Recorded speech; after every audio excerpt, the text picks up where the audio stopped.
What if I told you the difference between people who struggle with decisions and those who effortlessly navigate challenges isn't about intelligence, education, or experience? The real difference lies in brain training. Some have trained their brains to think strategically, while others are stuck in reactive thinking patterns. Every day you make hundreds of decisions. From waking up to falling asleep, your brain constantly processes information, evaluates options, and chooses paths. But here's the catch. Most people make these decisions with an untrained mind. They rely on mental shortcuts, fall into cognitive traps, and follow emotional impulses instead of logical analysis. The result? Poor decisions accumulate, opportunities are missed, and you constantly feel behind. But imagine if you could completely rewire your brain to approach problems differently.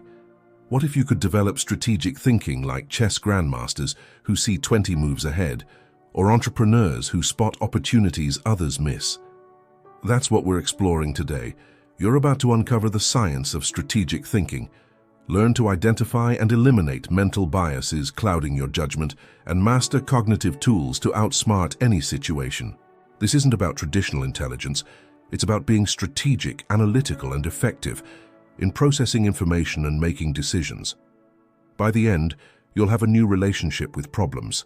Instead of feeling overwhelmed, you'll approach each situation with confidence, knowing you have the mental tools to analyze it thoroughly and find the best solution. Chapter 1. The Foundation of Strategic Intelligence. Most people play mental checkers, while a select few play chess. The difference isn't talent or luck, it's approach. Strategic intelligence is seeing patterns where others see chaos, anticipating outcomes, and positioning yourself advantageously. But here's what people misunderstand. Strategic thinking isn't about being naturally smart. It's a trained skill, developed by understanding principles and practicing techniques. The foundation of strategic intelligence rests on 4 core pillars. The first is systems thinking. Understanding everything is connected. Most people see a problem as an isolated event. Strategic thinkers see an ecosystem of causes, effects, and relationships. For example, if a business loses customers, most blame the sales team or product quality. A strategic thinker examines the entire system: market conditions, competitor actions, internal processes, customer feedback, employee morale, supply chain issues, and even economic trends. They understand the visible problem is a symptom of deeper systemic issues. The second pillar is temporal thinking, thinking across different time horizons simultaneously. Strategic thinkers don't just focus on immediate results. They evaluate how current decisions impact outcomes in 6 months, 2 years, or even a decade. They understand the most important consequences often appear later. This allows them to make decisions that seem suboptimal now, but create massive advantages over time. Warren Buffett exemplifies this, holding stocks for decades while others focus on quarterly returns. He's optimizing for a different time horizon, giving him his edge. The third pillar is probabilistic thinking. Instead of absolutes, strategic thinkers think in probabilities and ranges of outcomes. They don't ask, will this work? They ask, what's the probability this will work and what are the potential outcomes? This allows them to make better decisions under uncertainty and prepare for multiple scenarios. When Jeff Bezos started Amazon, he didn't know it would become a giant, but he calculated a high probability that internet commerce would grow significantly. He positioned himself to capture value regardless of the specific outcome. The fourth pillar is leverage thinking. Strategic thinkers constantly seek points of maximum leverage, where small inputs create disproportionately large outputs. They understand not all actions are equal and focus on activities with the biggest impact. This is why they seem to accomplish more with less effort. They're not working harder, they're working on higher leverage activities. They might spend weeks thinking through a decision to save months of execution time later. But developing strategic intelligence requires more than just understanding these concepts. You need to rewire your brain's default thinking patterns. Most brains are optimized for survival in immediate physical environments. We're programmed to react to threats, conserve energy, and stick to familiar patterns. These shortcuts helped our ancestors avoid predators, but they're poorly suited for modern challenges. Strategic intelligence requires overriding these patterns and training our brains to think deliberately and systematically. The process starts with metacognitive awareness, becoming conscious of how you think. Most people are unconscious of their thought processes. They have thoughts, but they don't observe themselves thinking. Strategic thinkers develop the ability to step outside their mental processes and observe them objectively. This allows them to catch themselves falling into mental traps, recognize when emotions cloud judgment, and choose more effective thinking strategies. It's like having an internal observer, monitoring your thoughts in real time. The next step is building cognitive flexibility, shifting between different thinking modes. Sometimes you need analytical thinking to break down complex problems. Other times, you need synthetic thinking to see how disparate elements connect. Strategic thinkers develop a toolkit of approaches and become skilled at selecting the right tool. They might use systematic analysis for technical problems, creative brainstorming for innovation challenges, and game theory for competitive situations. Finally, strategic intelligence requires intellectual humility. Recognizing that your initial understanding is likely incomplete, and effective thinking requires constantly updating beliefs based on new evidence. Most people suffer from overconfidence bias, believing their first impression is accurate and seeking confirming evidence. Strategic thinkers assume their first impression is probably wrong and actively seek contradictory evidence. This humility allows them to adapt and improve continuously. They're not attached to being right, they're attached to finding better solutions and view changing their mind as a strength, not a weakness. When you combine systems thinking, temporal thinking, probabilistic thinking, and leverage thinking with metacognitive awareness, cognitive flexibility, and intellectual humility, you create a foundation for strategic intelligence applicable to any area of life. Chapter 2. Breaking free from mental autopilot. Your brain is designed to be lazy. It sounds harsh, but it's a feature, not a bug.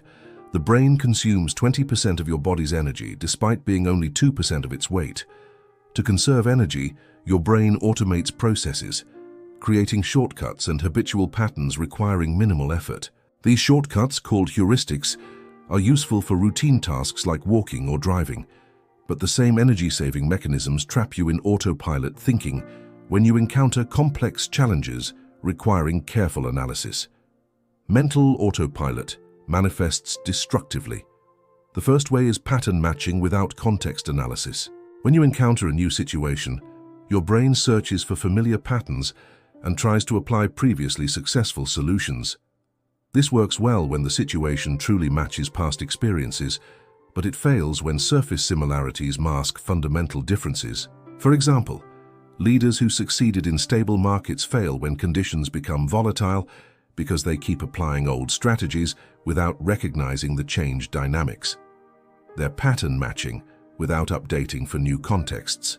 The second manifestation is emotional hijacking. When you encounter stress, uncertainty, or conflict, primitive parts of your brain designed for physical survival take over. Your nervous system floods with stress hormones that impair working memory, reduce cognitive flexibility, and narrow your attention to immediate threats. This is why people make their worst decisions when the stakes are highest. The pressure triggers the mental state least conducive to good decision-making. Breaking free requires recognizing these episodes and restoring clear thinking. The third manifestation is cognitive conservatism, the tendency to stick with familiar approaches even when they're no longer optimal. Your brain treats new approaches as risky because they require energy, while familiar approaches feel safe. This bias keeps people trapped in suboptimal patterns long after better alternatives are available. It's why organizations resist innovation, why individuals stay in unsatisfying situations, and why entire industries are disrupted by outsiders unconstrained by traditional thinking. Breaking free from mental autopilot requires developing cognitive control, your ability to consciously direct attention, override automatic responses, and choose deliberate thinking strategies. Think of it as developing a mental override system that can take control when your default patterns aren't serving you. The first step is creating trigger recognition systems, mental alerts that help you recognize when you're operating on autopilot and need to shift into deliberate thinking. Common triggers include feeling stuck on a problem, experiencing strong emotions, noticing you're applying familiar solutions without analysis, or realizing you're avoiding difficult decisions. The next step is implementing cognitive debiasing techniques, specific mental exercises designed to counteract your brain's shortcuts and restore clear thinking. One powerful technique is the outside view method. When analyzing a situation, instead of focusing on unique details, step back and ask, what typically happens in situations like this? This forces you to consider base rates and statistical patterns rather than getting lost in details. Another essential technique is prospective hindsight, also known as the pre-mortem. Instead of predicting what will go right, imagine your plan has failed spectacularly and work backward to identify the causes. This reveals blind spots and potential problems that normal planning misses. A third technique is consider the opposite. Whenever you form a strong opinion, deliberately generate arguments for the opposite position. This isn't about becoming indecisive. It's about stress testing your thinking and ensuring your conclusions withstand scrutiny. But perhaps the most important technique is developing intellectual empathy, the ability to genuinely understand different perspectives, not just superficially, but deeply, seeing how reasonable people might reach different conclusions. It requires suppressing your natural tendency to judge other perspectives and instead working to understand the logic and evidence supporting different viewpoints. This doesn't mean believing all opinions are equally valid. It means becoming more sophisticated by understanding the full landscape of reasonable positions. Developing cognitive control also requires building better emotional regulation skills. Since emotional hijacking is a primary way autopilot takes over, managing your emotional state is crucial for clear thinking under pressure. One effective technique is cognitive reappraisal, changing how you interpret challenging situations. Instead of viewing obstacles as threats, reframe them as puzzles or opportunities to develop new capabilities. This isn't about positive thinking or denying reality. It's about choosing interpretations that promote clear thinking. When you view a challenge as a threat, your brain activates fight or flight responses. When you view it as a problem, your brain activates curiosity and exploration. Another powerful technique is temporal distancing. When experiencing strong emotions, ask yourself how you'll feel in 10 years, or how someone from a different culture might view it. This perspective shift reduces emotional intensity and restores analytical thinking. The goal isn't to eliminate emotions entirely. They provide valuable information about your values and preferences. The goal is to prevent emotions from overwhelming your analytical capabilities so you can integrate emotional and rational information effectively.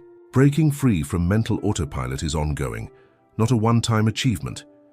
Your brain will always revert to automatic patterns, especially under stress.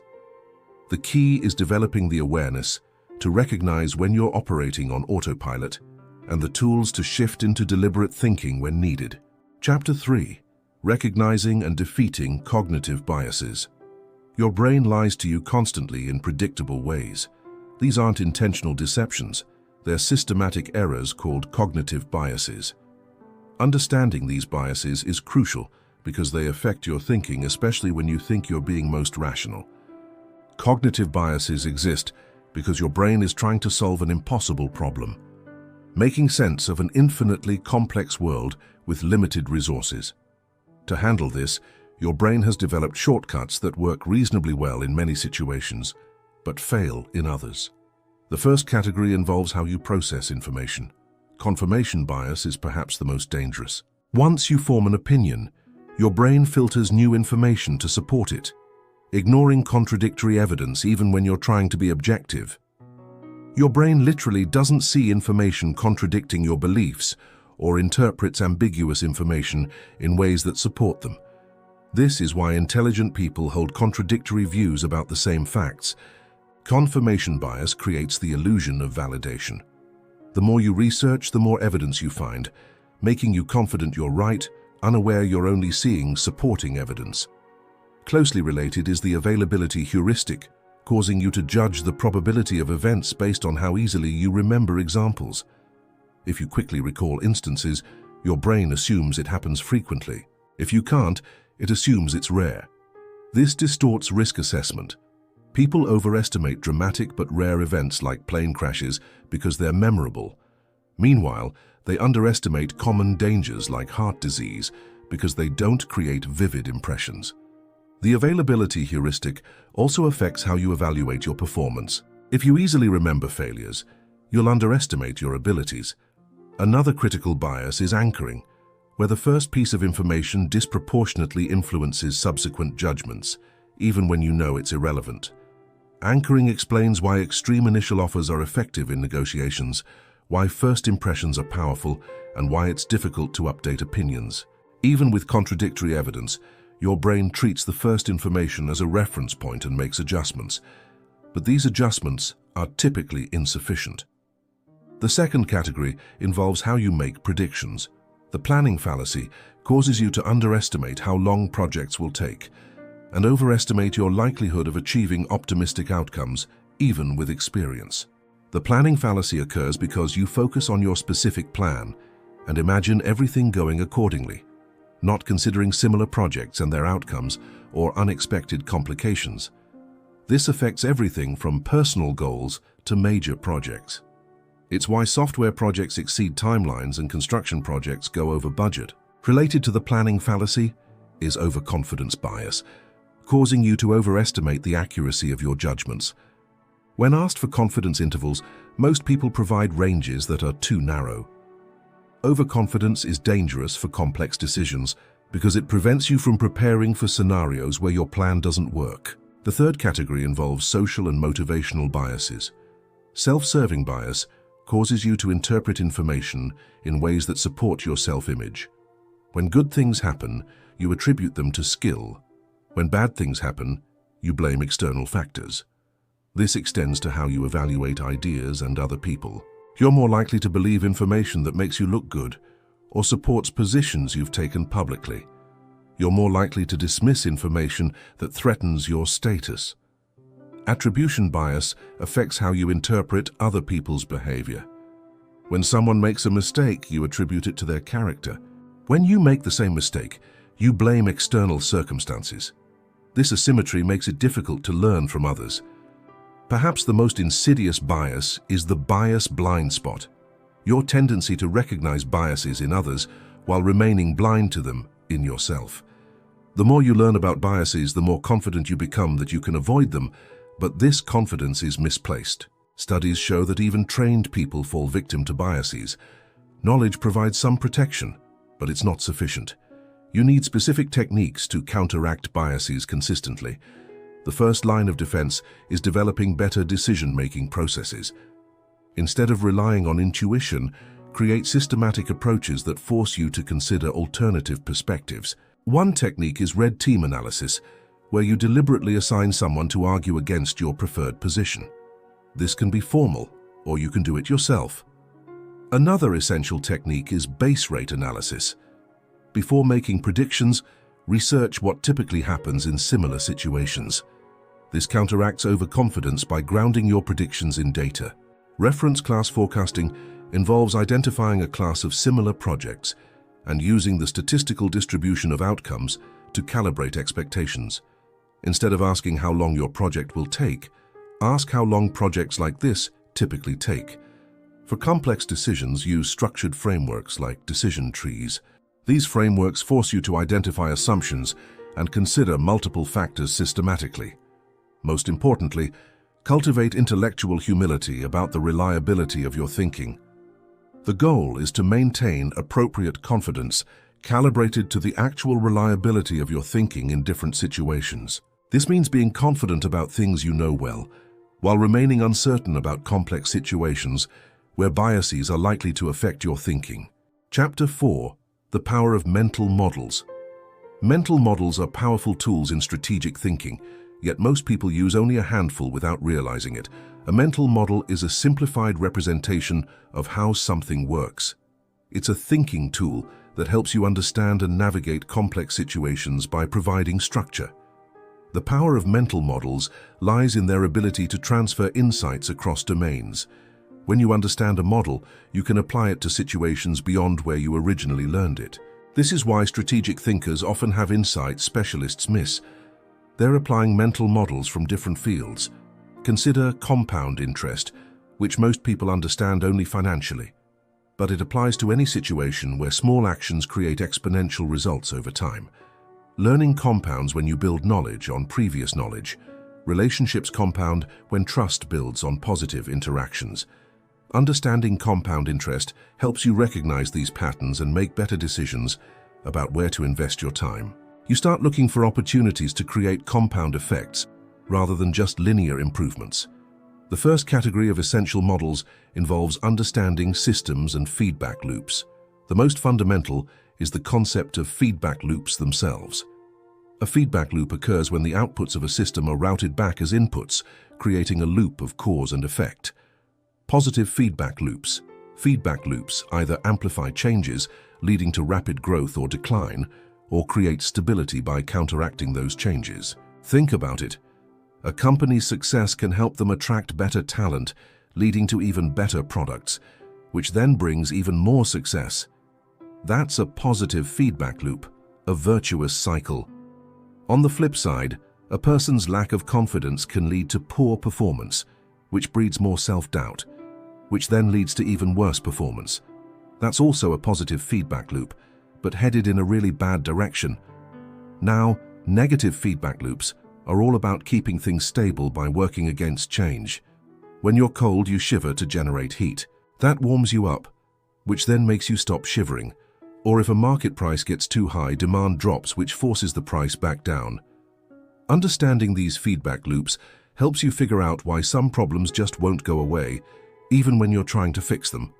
It also helps you see why some strategies create unexpectedly big results, and how to design solutions that work with the natural flow of a system instead of fighting against it. Another key idea in systems thinking is leverage points. These are places within a system where small changes can have a huge impact. Most people focus on tweaking things within a system, like trying to work harder or do more of what they're already doing. But you get way more bang for your buck by changing the structure of the system itself, the goals of the system, or even the underlying beliefs that created the system in the first place. For instance, if you're trying to get healthier, you could focus on things like exercising more or eating better. But you'd have more leverage if you changed your environment to make healthy choices easier, or if you changed your mindset to see yourself as someone who naturally makes healthy choices. The second big category of mental models has to do with making decisions when things are uncertain. Probabilistic thinking is the foundation here. Instead of thinking in terms of definite answers, you start thinking in terms of probabilities and expected values. This doesn't mean you need to put exact numbers on everything. It just means developing a feel for ideas like uncertainty, how much things can vary, and what you can realistically expect to happen. When you're thinking about a job opportunity, instead of asking, "Is this a good job?" you should ask, "What are all the possible outcomes? How likely is each outcome? And what's the expected value considering both the good and bad possibilities?" This kind of thinking helps you make better decisions when you don't know for sure what's going to happen. Basically, you multiply the probability of each outcome by its value, and then add all those products together. A job with a 90% chance of being okay might actually be worse than a job with only a 30% chance of being amazing, depending on how amazing it could be. Closely related to this is the idea of optionality, which means creating situations where you have the right but not the obligation to take advantage of opportunities that come up in the future. Options are great because they give you the potential for big gains while limiting your risk of big losses. In your career, developing a range of skills gives you optionality because it gives you more ways to respond to changes in the job market. In business, keeping some money in reserve gives you optionality because it allows you to invest in unexpected opportunities or weather unexpected storms. The third category of mental models focuses on understanding people and how they interact. One of the most powerful ideas here is incentives. People respond to incentives, often in ways that the people who created those incentives didn't expect. If you want to understand why people do what they do, don't just listen to what they say motivates them. Look at what behaviors are actually rewarded and punished in their environment. If a company says they value innovation, but only promotes people who play it safe, employees will learn to avoid risks, no matter what the company says. Understanding incentives helps you predict how people will react to changes in policies, rules, or situations. It also helps you design better systems by making sure that the incentives you create actually lead to the results you want. Another key behavioral model is social proof. People use the behavior of others as a guide for their own behavior. This is especially true in situations where you're not sure what to do, so you look around to see what others are doing and then follow their lead. Social proof explains why fashions spread, why financial bubbles happen, and why people sometimes don't help someone in need when there are other people around. It also explains why testimonials are so effective in marketing and why showing people examples of the behavior you want to see is often better than just telling them what to do. The fourth category involves mental models for learning and adapting. First principles thinking involves breaking down complex problems into their most basic parts and then building up solutions from there. Instead of just copying what others have done or following conventional wisdom, which is what most people do, you start with the fundamental truths and reason your way forward. Most people think by analogy. You see a new situation and ask, "What does this remind me of?" Then you use solutions that worked in the similar situation. This is fine when the analogy is accurate. But it fails when things that seem similar on the surface are actually very different underneath. First principles thinking requires you to ask, what are the basic rules and limits that govern this situation, instead of what has worked in similar situations? This approach often reveals possibilities that you'd miss if you were just thinking by analogy, because you're not limited by existing solutions. Elon Musk famously used first principles thinking to design rockets. Instead of just accepting that rockets are expensive, he asked, what are rockets actually made of, and how much should those materials really cost? This led to breakthroughs in rocket reusability that dramatically lowered the cost of launching things into space. Another powerful learning model is mental simulation. Instead of just thinking about situations in a general way, you run detailed simulations in your head, imagining how different things might play out over time. This helps you anticipate problems, see opportunities, and develop better plans. Mental simulation is especially helpful for preparing for situations where a lot is at stake. Athletes use it to practice performing under pressure. Negotiators use it to think about how the other side might respond to different strategies. Leaders use it to consider how their decisions might affect their organizations. The key to using mental models effectively is to develop what Charlie Munger calls a lattice work of models. No single mental model can fully explain complex situations. You need a collection of models that work together and support each other. When you face a challenging situation, don't just use one mental model. Use several different models and look for insights that emerge from how they overlap. When multiple models point in the same direction, you can be more confident in your conclusions. When they point in different directions, you know you need to look deeper. The most powerful mental models are those that can be used in many different areas. These include ideas like network effects, economies of scale, opportunity cost, margin of safety, and regression to the mean. When you truly understand these models, you start seeing them everywhere, which greatly improves your ability to handle complex situations. Chapter 5, First Principles Thinking Revolution. Most people think by analogy. They encounter a new situation and immediately think, what does this remind me of? Then, they apply solutions that have worked in similar situations before. This kind of thinking is efficient and often effective, but it also keeps you stuck within the boundaries of existing solutions and conventional ways of doing things. First principles thinking is a completely different approach. Instead of reasoning by analogy, you break down complex problems into their most basic components and then build up solutions from there. It's the difference between just copying what others have done and creating solutions based on fundamental truths and foundational laws. This approach was pioneered by ancient philosophers, refined by scientists like Isaac Newton and Albert Einstein, and has been used by modern innovators like Elon Musk to create groundbreaking solutions in industries that seemed mature and unchangeable. First principles thinking doesn't just help you solve problems better, it helps you solve problems that others can't even see. The power of first principles thinking comes from its ability to uncover hidden assumptions and artificial constraints. Most problems have invisible boundaries created by conventional wisdom, industry practices, or historical precedents. When you reason by analogy, you inherit these constraints without even realizing it. When you reason from first principles, you question everything and often discover that many apparent limitations are actually just arbitrary restrictions. Consider how Elon Musk approached the problem of space transportation costs. The conventional wisdom was that rockets are inherently expensive because they've always been expensive.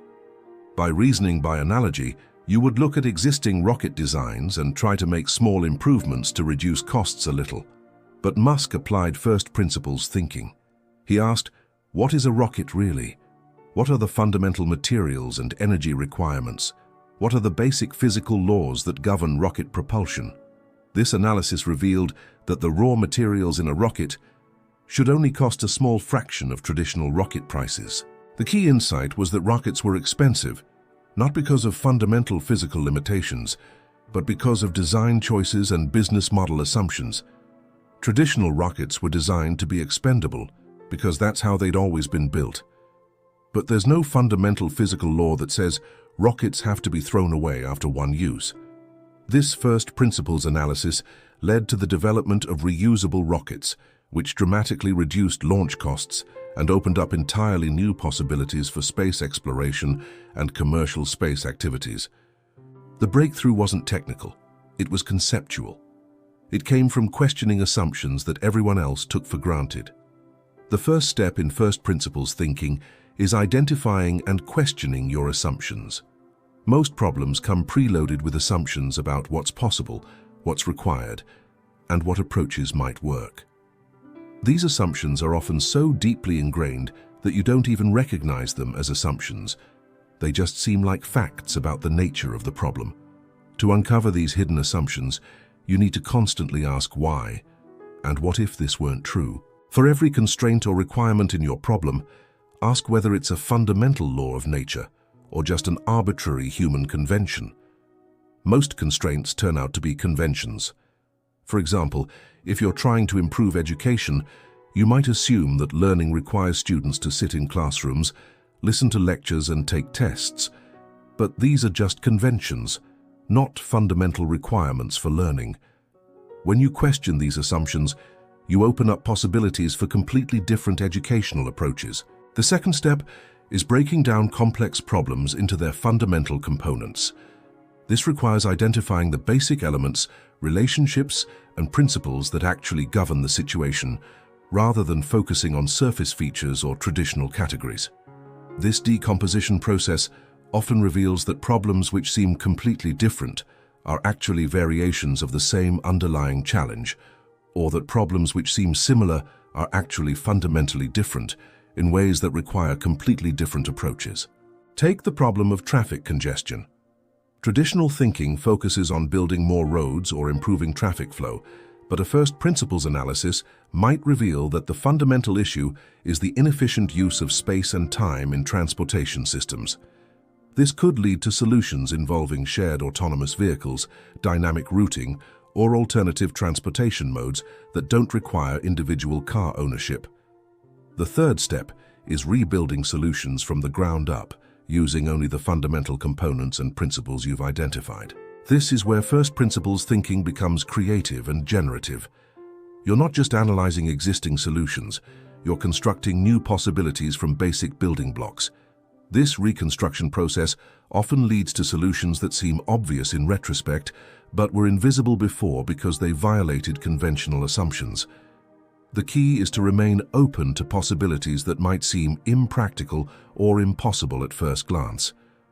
One of the most powerful applications of first principles thinking is in business model innovation. Most businesses operate within industry conventions about how value is created, delivered, and captured. But these conventions are often arbitrary and can be reimagined from first principles. Netflix applied first principles thinking to entertainment distribution. Instead of accepting the conventional model of physical media rental, they asked, what do customers actually want? What are the fundamental requirements for delivering entertainment value? This led to mail-based DVD rental, then streaming, then original content production. each step representing a first principles reimagining of entertainment delivery. Amazon applied similar thinking to retail. Instead of accepting conventional assumptions about the need for physical stores, inventory management, and local market focus, they asked, what are customers actually trying to accomplish when they shop? What are the fundamental requirements for commerce? This led to innovations in online retail, logistics, cloud services, and artificial intelligence. First principles thinking is particularly powerful for personal development and career strategy. Most people make career decisions based on conventional paths and social expectations. They choose majors based on what seems practical, take jobs based on what's available, and develop skills based on what employers currently value. But first principles, career thinking asks different questions. What problems do I find genuinely interesting and important? What are my fundamental strengths and energy sources? What types of value creation align with who I am at a deep level? What would I work on if conventional career constraints didn't exist? This approach often reveals career possibilities that aren't represented in traditional job categories or educational programs. It might lead you to create entirely new roles, combine skills from different fields in novel ways, or build businesses around problems that others haven't recognized yet. First principles thinking also transforms how you approach personal challenges and life decisions. Instead of accepting conventional wisdom about relationships, health, productivity, or happiness, you can examine these areas from fundamental principles. For health, instead of following the latest diet trends, you might ask, what does my body actually need to function optimally? What are the fundamental principles of human metabolism, sleep, stress management, and physical conditioning? This could lead to highly personalized approaches that work better than generic solutions. For productivity, instead of adopting popular productivity systems, you might ask, what am I actually trying to accomplish? What are the fundamental requirements for sustained creative work? How does my brain actually work? And what conditions optimize my performance? This might lead to customized approaches that fit your specific situation better than one-size-fits-all methodologies. However, first principles thinking isn't always the right approach. It requires significant time and mental energy, and it's not necessary for every decision. You should use first principles thinking for important, complex, or novel situations where conventional approaches aren't working, or where breakthrough solutions could create significant value. For routine decisions or well-understood problems, analogical thinking is often more efficient and appropriate. The key is knowing when to apply which approach and having the cognitive flexibility to shift between different thinking modes as situations require. First principles thinking also requires intellectual courage. When you question fundamental assumptions and propose solutions that violate conventional wisdom, you'll often face skepticism and resistance. People are comfortable with familiar approaches even when they're not working well. This resistance isn't just external, it's internal too. Your own brain will resist first principles thinking because it requires more effort and creates more uncertainty than analogical thinking. You'll need to develop tolerance for ambiguity and confidence in your ability to reason through complex problems from scratch. The ultimate goal of first principles thinking isn't to reject all conventional wisdom or to reinvent everything from scratch. It's to develop the ability to distinguish between fundamental truths and arbitrary conventions, so you can leverage what actually works while remaining free to innovate where innovation is needed. When you master first principles thinking, you develop what could be called conceptual independence. You're no longer limited by other people's assumptions about what's possible or necessary. You can see problems clearly and construct solutions that fit the actual requirements of situations rather than the inherited assumptions about how things should be done. This conceptual independence is one of the most valuable capabilities you can develop in a rapidly changing world where many conventional approaches are becoming obsolete and new challenges require fresh thinking. Chapter 6. Mastering Decision-Making Under Pressure. The quality of your life is determined by the quality of your decisions, but most people make their worst decisions precisely when the stakes are highest, when pressure mounts, deadlines loom, or conflicts arise. The cognitive systems responsible for strategic thinking get hijacked by primitive survival mechanisms designed for physical threats, not complex modern challenges. Understanding how pressure affects your brain is the first step in maintaining decision-making quality under stress. When you perceive a threat or urgent deadline, your nervous system releases stress hormones like cortisol and adrenaline.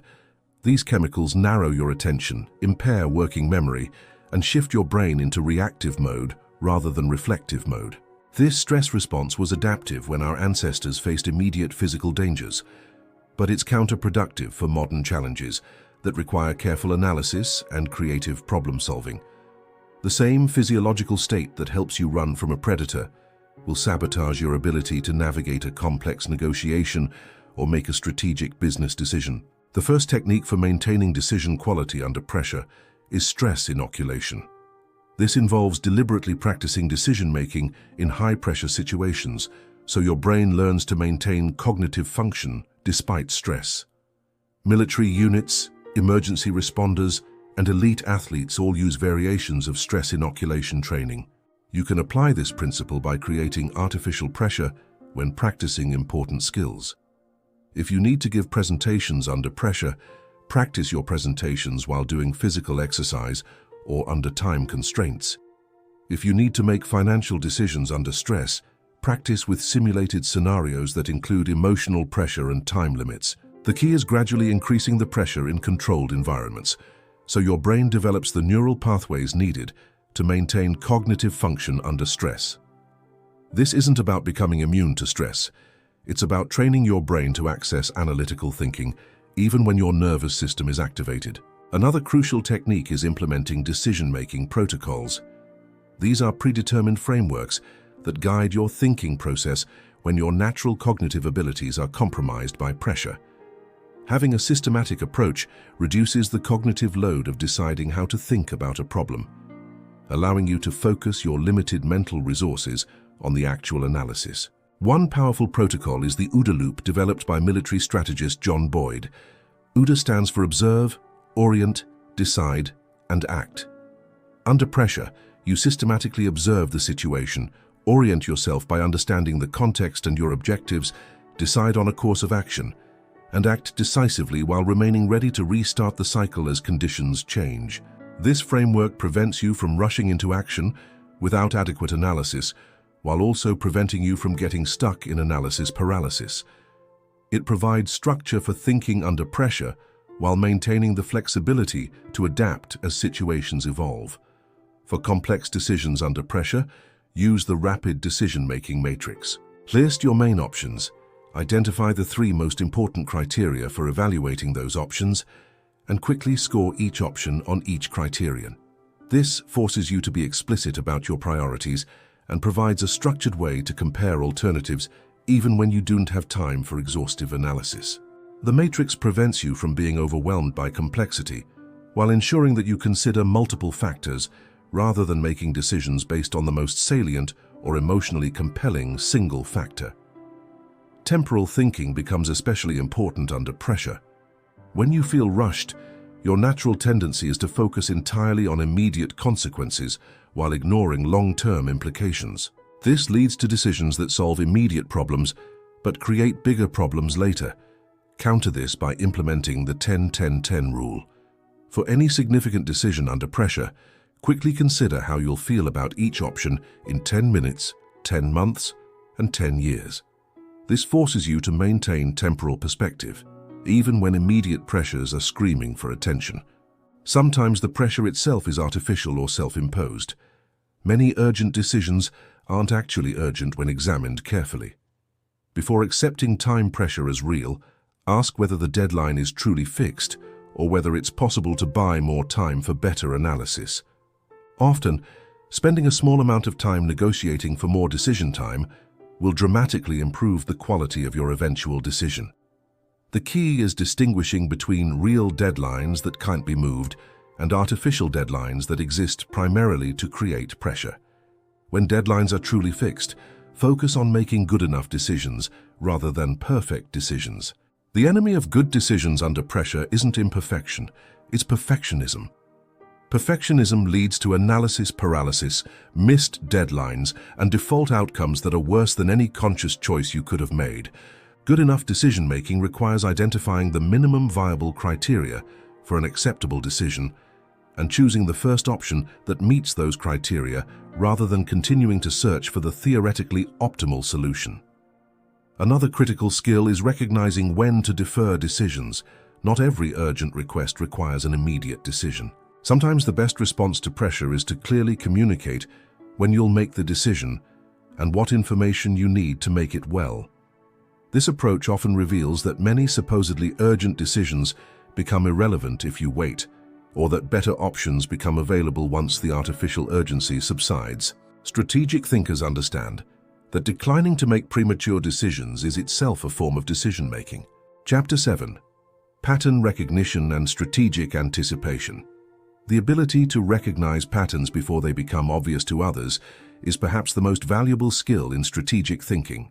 Expert practitioners in every field, from chess grandmasters to successful investors to skilled diagnosticians, share this capacity to see meaningful patterns in apparent complexity and use those patterns to anticipate future developments. Pattern recognition operates at multiple levels simultaneously.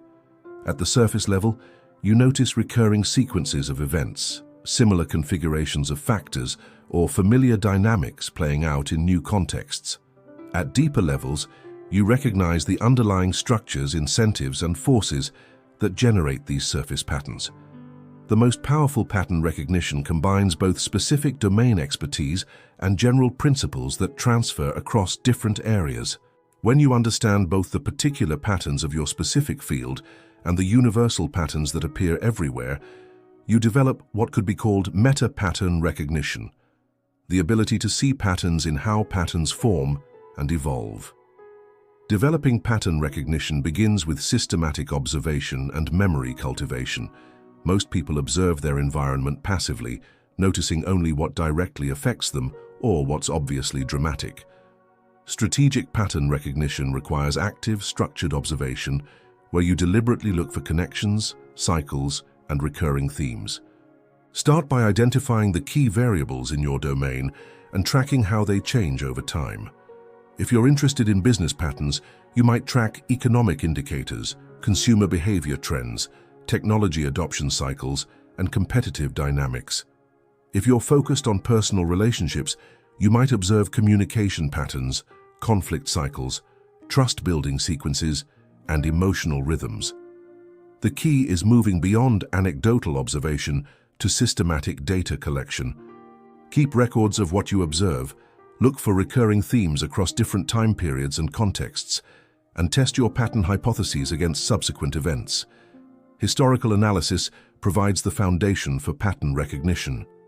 Current events always feel unique and unprecedented, but most seemingly novel situations are variations of patterns that have played out many times before in different contexts. Studying history helps you recognize these deeper patterns and avoid being misled by surface differences. For business strategy, study how previous companies have responded to technological disruption, economic cycles, and competitive threats. For personal development, study how others have navigated career transitions, relationship challenges, and major life changes. For social and political understanding, study how societies have dealt with similar pressures and conflicts throughout history. The goal isn't to assume that history repeats exactly, but to understand the underlying dynamics that tend to recur in different forms. As Mark Twain supposedly said, history doesn't repeat, but it often rhymes. Leading indicators are early signals that suggest larger patterns are beginning to unfold. These are changes that occur before the main trend becomes visible to most observers. Identifying reliable leading indicators gives you significant strategic advantages because you can position yourself advantageously before the broader pattern becomes apparent.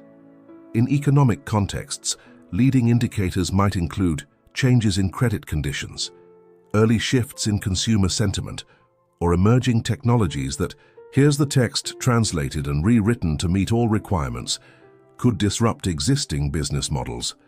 In organizational contexts, leading indicators might include changes in key personnel, shifts in resource allocation, or early customer feedback on new initiatives.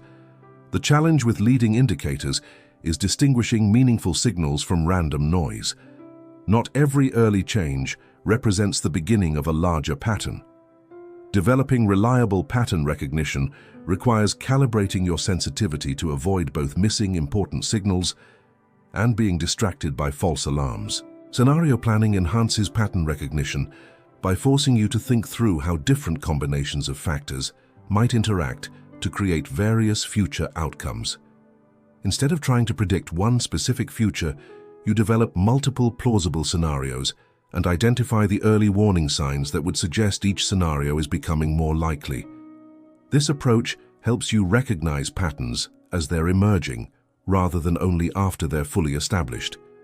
You become more sensitive to early signals because you've already thought through what those signals might indicate.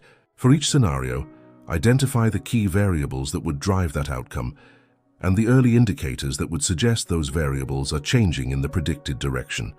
Then monitor those indicators systematically and update your scenario probabilities as new information becomes available. Cross-domain pattern recognition involves identifying structural similarities between apparently different fields. The same underlying patterns often appear in business, biology, psychology, physics, and social systems. When you recognize these cross-domain patterns, you can transfer insights from areas where patterns are well understood to areas where they're just beginning to emerge. For example, network effects appear in technology platforms, social movements, ecosystem development, and immune system responses. Understanding how network effects work in one domain helps you recognize and anticipate them in other domains. Viral spread patterns appear in infectious diseases, social media content, innovation adoption, and financial contagion. The mathematical models that describe viral spread in epidemiology can provide insights into how ideas, technologies, or market panics might spread through social and economic networks. Anti-fragility patterns appear in biological systems, technological development, and organizational design. Systems that become stronger under stress rather than merely surviving it. Recognizing anti-fragile patterns helps you design strategies that benefit from uncertainty and volatility rather than just defending against them. Cycle recognition is particularly valuable for timing decisions and managing resources. Many patterns are cyclical, repeating with relatively predictable rhythms. Economic cycles, fashion cycles, political cycles, and personal energy cycles all follow recognizable patterns that can inform strategic timing. The key insight about cycles is that their emotional and psychological components are often more predictable than their specific technical details. Even when you can't predict exactly when a market cycle will turn, you can often recognize when sentiment has reached unsustainable extremes that typically precede reversals. Pattern degradation is equally important to recognize. Patterns that have been reliable in the past don't necessarily remain reliable forever. Changes in underlying conditions can make previously predictive patterns less useful or even misleading. Technology disruption often works by breaking patterns that seemed permanent. The rise of digital photography eliminated patterns that had governed the film industry for decades. Social media transformed communication patterns that had been stable for generations. Stay alert for signs that your recognized patterns might be losing their predictive power. When established patterns start producing unexpected results, it's often a signal that underlying conditions have changed and new patterns are emerging. Chapter 8. Advanced Problem Decomposition Techniques. Complex problems often feel overwhelming because your brain perceives them as single, massive challenges rather than collections of smaller, manageable components. Advanced problem decomposition transforms seemingly impossible challenges into systematic workflows, where each component can be understood, analyzed, and addressed individually. The fundamental insight behind effective decomposition is that complexity is often an illusion created by interconnection rather than inherent difficulty. Most complex problems consist of multiple simple problems that interact with each other. When you try to solve everything simultaneously, the interactions create confusion and paralysis. When you decompose effectively, you can address each component systematically while managing the interactions explicitly. Structural decomposition begins by identifying the core components of your problem and understanding how they relate to each other. This requires moving beyond surface descriptions to understand the underlying architecture of the challenge you're facing. Start by asking what are the main subsystems or categories within this problem. For a business challenge, these might be market factors, internal capabilities, competitive dynamics, regulatory constraints, and financial requirements. For a personal challenge, these might be skills, gaps, resource limitations, emotional barriers, time constraints, and relationship factors. Once you've identified the main components, map the relationships between them. Which components influence which others? Where are the feedback loops? Which relationships are causal versus correlational? This relationship mapping often reveals that what seemed like one complex problem is actually several simpler problems with well-defined interaction patterns. Functional decomposition focuses on breaking down problems by the different functions or processes involved.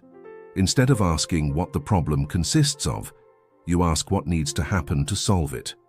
This approach is particularly powerful for operational challenges where you need to design or improve complex workflows. For each major function, identify the inputs required, the transformation that needs to occur, and the outputs that should result. Then break down each function into sub-functions until you reach a level where each component is clearly actionable. This approach often reveals hidden dependencies and resource requirements that weren't obvious when viewing the problem holistically. It also helps you identify which functions are critical path activities that could bottleneck your entire solution if not addressed adequately. Temporal decomposition involves breaking problems down by time horizons and sequencing. Many problems feel overwhelming because they mix immediate urgent issues with long-term strategic challenges. Separating these temporal layers allows you to address each layer with appropriate tools and timelines. Identify which aspects of your problem need immediate attention, which require medium-term development, and which involve long-term positioning. Create separate work streams for each time horizon while maintaining coordination between them. This temporal separation often reveals that some seemingly urgent issues are actually symptoms of long-term problems that require strategic solutions, while some seemingly strategic issues have immediate implications that need tactical responses. Constraint-based decomposition focuses on identifying and categorizing the different types of limitations you're facing. Constraints often interact in complex ways, making problems seem more difficult than they actually are. When you identify and categorize constraints explicitly, you can often find ways to address them systematically or work around them creatively. Theory of constraints analysis helps you identify which constraint is currently limiting your progress most severely. Once you address the primary constraint, a different constraint typically becomes the limiting factor. This approach prevents you from wasting effort on improvements that won't actually increase your overall performance. Some constraints are immutable facts of nature or law that you must accept and work around. Others are resource limitations that could be addressed with sufficient investment. Still others are self-imposed restrictions based on assumptions that could be questioned or beliefs that could be changed. Stakeholder decomposition involves identifying all the different people or groups who influence or are influenced by your problem. Complex problems often remain unsolved because solution attempts ignore important stakeholders or fail to understand their different perspectives and incentives.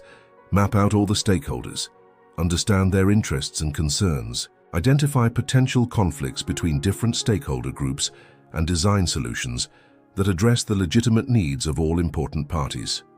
This stakeholder analysis often reveals that technical solutions fail not because they don't work, but because they don't account for the human and political dynamics surrounding the problem. Root cause decomposition uses systematic analysis to identify the fundamental drivers behind surface problems. Most visible problems are symptoms of deeper issues. Addressing symptoms provides temporary relief but doesn't prevent the problem from recurring. The 5 W's technique involves asking why repeatedly to drill down from surface symptoms to root causes. When you encounter a problem, ask why it happened. Then ask why that underlying cause happened.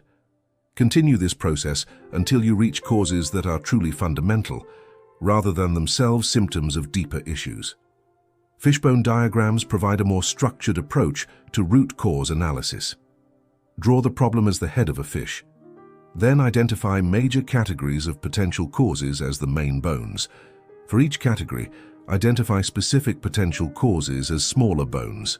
This visual approach helps ensure you consider all potential cause categories, rather than focusing only on the most obvious possibilities. Dependency decomposition focuses on understanding how different elements of your problem depend on each other. Some components can be addressed independently, while others require specific sequencing or coordination.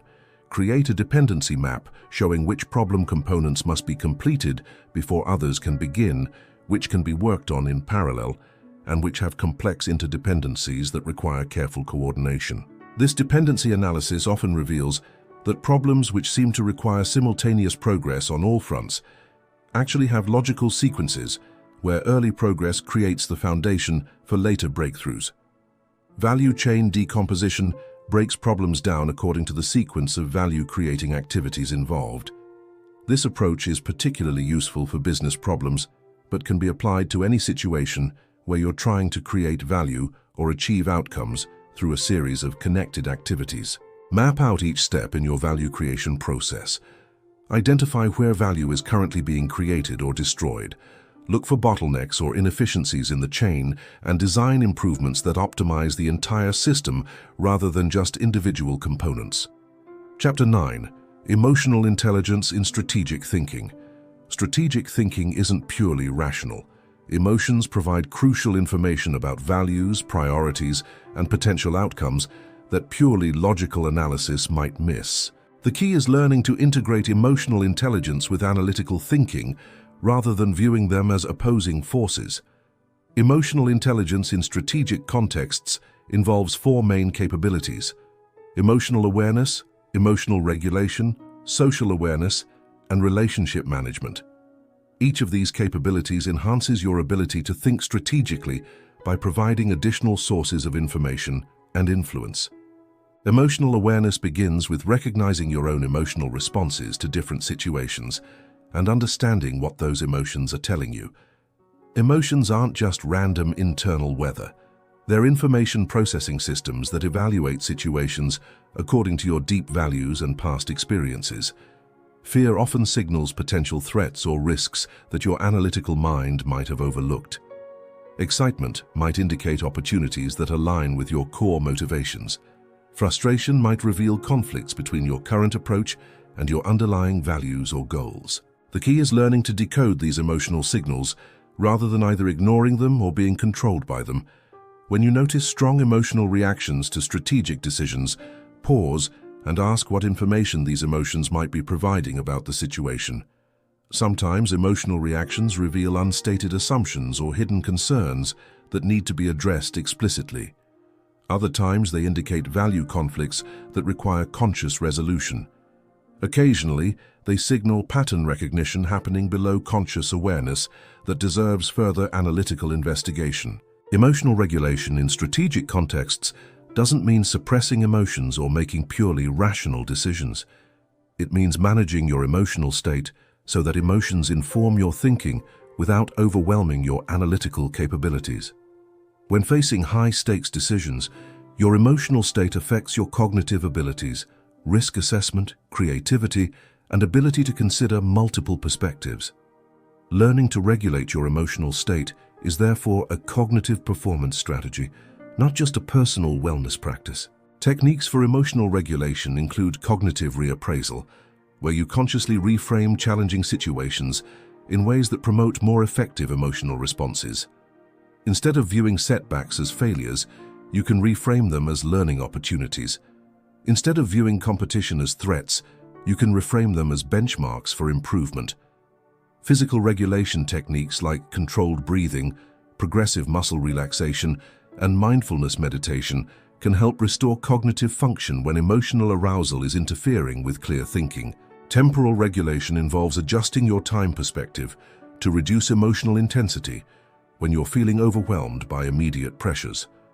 Expanding your time horizon to consider how current challenges fit into longer-term patterns can reduce emotional reactivity and restore strategic perspective. Social awareness involves reading the emotional states and motivations of other people involved in your strategic situation. Other people's emotions provide valuable information about their priorities, concerns, and likely responses to different approaches. This social emotional intelligence helps you predict how others will respond to your strategic initiatives, identify potential sources of resistance or support, and design approaches that work with human psychology rather than against it.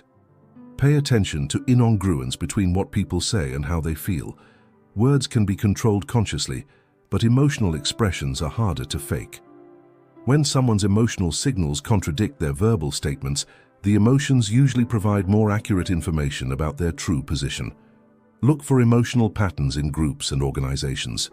Collective emotions like excitement, anxiety, confidence, or resignation affect how groups process information and make decisions. Understanding these collective emotional states helps you time initiatives appropriately and frame communications effectively. Relationship management involves using emotional intelligence to influence and coordinate with others in pursuit of strategic objectives. This isn't manipulation. It's skillful communication that acknowledges the emotional dimensions of human interaction. Building trust requires emotional consistency and reliability over time. People need to feel that you understand their concerns and interests, not just that you can present logical arguments. Strategic initiatives often fail, not because they're analytically flawed, but because they don't address the emotional needs of key stakeholders. Influence through emotional intelligence involves connecting your strategic objectives with other people's emotional motivations. Instead of just presenting logical reasons why people should support your approach, help them see how your approach serves their emotional needs for security, recognition, growth, or contribution. Conflict resolution often requires addressing emotional dynamics before logical negotiations can be productive. When people feel misunderstood or disrespected, they're unlikely to engage in good-feeling opportunities. Situations that generate intense emotions usually involve important values, unexpected outcomes, or conflicts between different mental models. Instead of just moving past emotionally charged experiences, use them as learning laboratories. What triggered the strong emotions? What values or expectations were involved? What does this reveal about your assumptions or blind spots? How might you approach similar situations differently in the future? Creating emotional learning loops where you systematically extract strategic insights from emotionally significant experiences can dramatically accelerate your development as a strategic thinker. Intuition deserves special attention in strategic thinking. Intuitive judgments aren't magical. They're rapid processing of complex patterns by unconscious mental systems. These systems can sometimes detect patterns and relationships that conscious analysis misses, especially in domains where you have extensive experience. The key is learning to distinguish between reliable intuitive insights and emotional biases or wishful thinking. Reliable intuition usually feels calm and clear, while emotional bias feels charged and reactive. Test your intuitive insights through systematic analysis when possible, but don't dismiss them when analysis is inconclusive. Sometimes intuitive pattern recognition provides early warning signals about complex situations that logical analysis will only confirm later. Chapter 10. Building adaptable intelligence in a rapidly changing world. Rigid intelligence becomes a liability. The cognitive frameworks that served you well in stable environments can become obstacles when conditions shift fundamentally. Adaptable intelligence is the ability to update your thinking patterns, abandon ineffective approaches, and develop new capabilities as circumstances require. The foundation of adaptable intelligence is intellectual humility, the recognition that your current understanding is provisional and improvable. This doesn't mean lacking confidence in your judgments. It means holding your beliefs lightly enough that you can update them when better evidence becomes available. Most people suffer from various forms of cognitive rigidity that prevent adaptation. Confirmation bias causes you to seek information that supports your existing beliefs while ignoring contradictory evidence.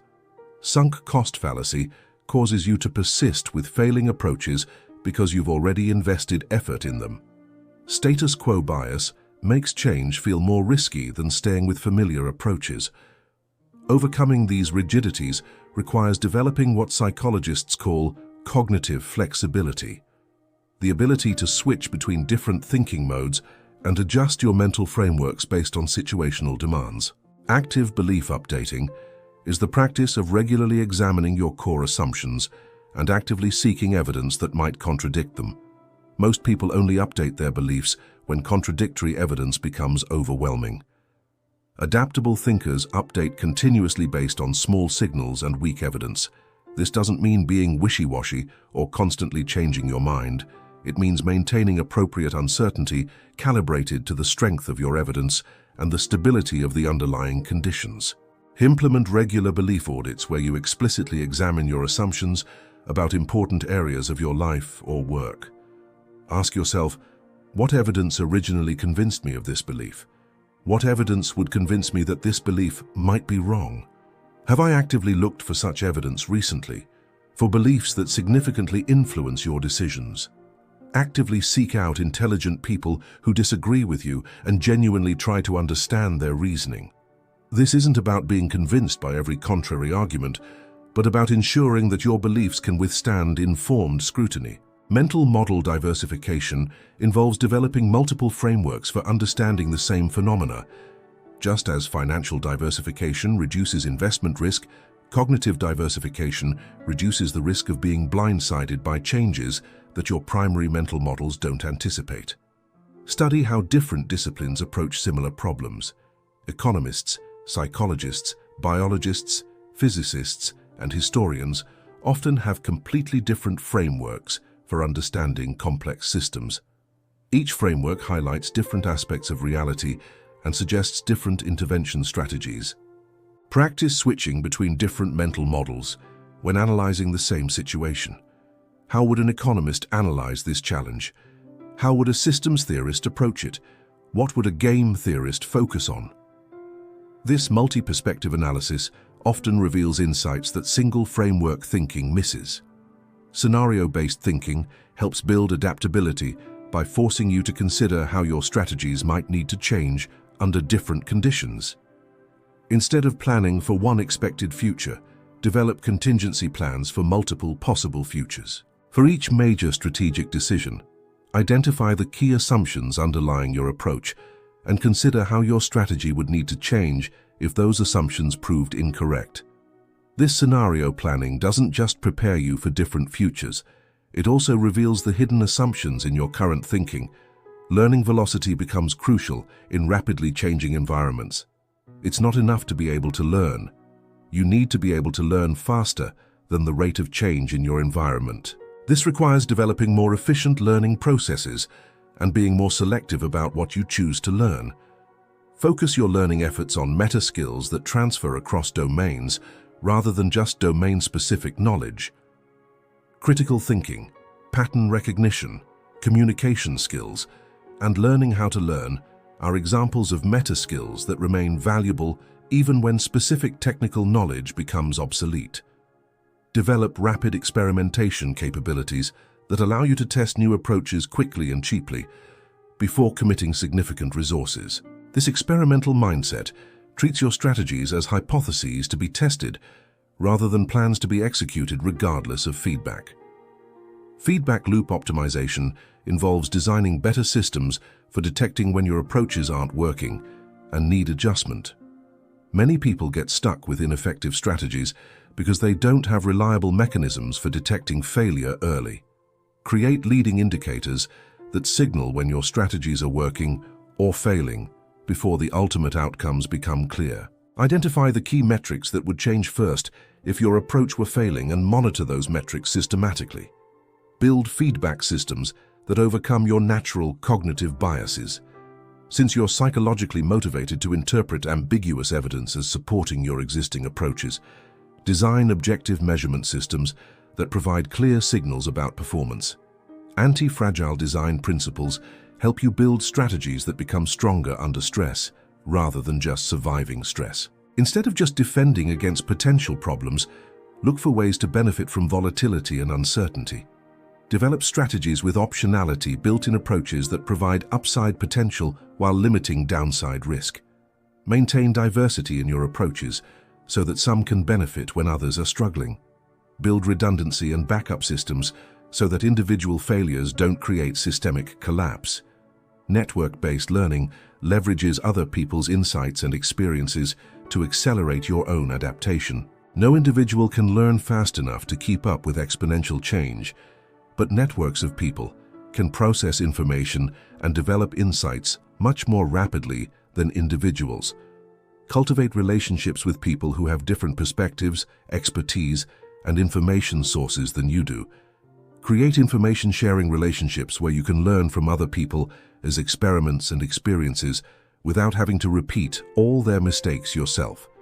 The ultimate goal of adaptable intelligence isn't to become someone who changes constantly, but to become someone who changes appropriately, maintaining stability in your core values and long-term objectives while remaining flexible in your methods and short-term tactics. Chapter 11. Advanced Influence and Persuasion Strategies. True strategic influence isn't about manipulation or coercion.